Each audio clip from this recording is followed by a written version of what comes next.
Get ready, start. I am honored to be present here with President and Secretary General and other leaders at the launch of the UN Democracy Fund.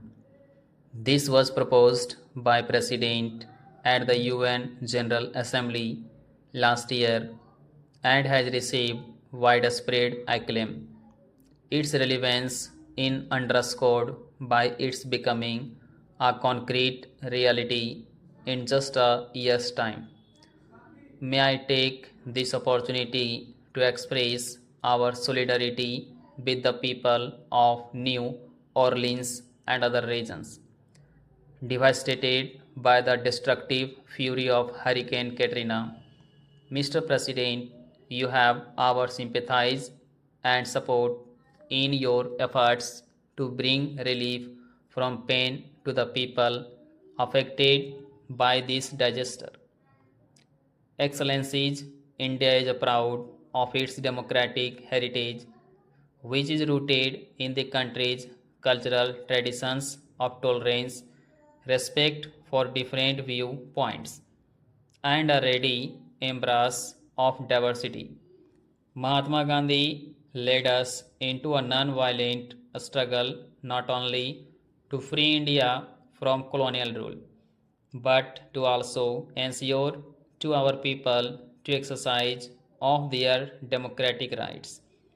To him, it was clear that the end to colonial rule would mean very little unless the broad masses of the people of India were empowered with democracy.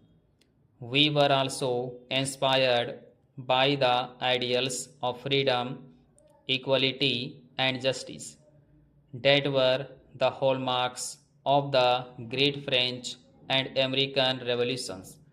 India's awakening to freedom, in turn, inspired freedom movements in Asia and Africa. A whole family of independent and proud nations took their place on the world stage. India sympathized with and supported their struggle to become masters of their own destiny. For us, the democratic ideal is a common heritage of mankind.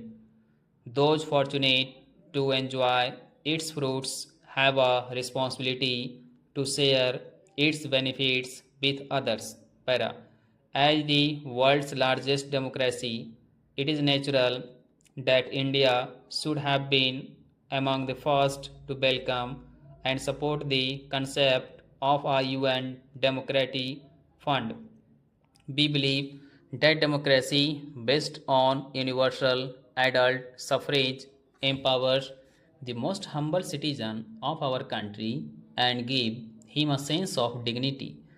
Poverty, illiteracy, or social economic backwardness do not hinder the exercise of democracy.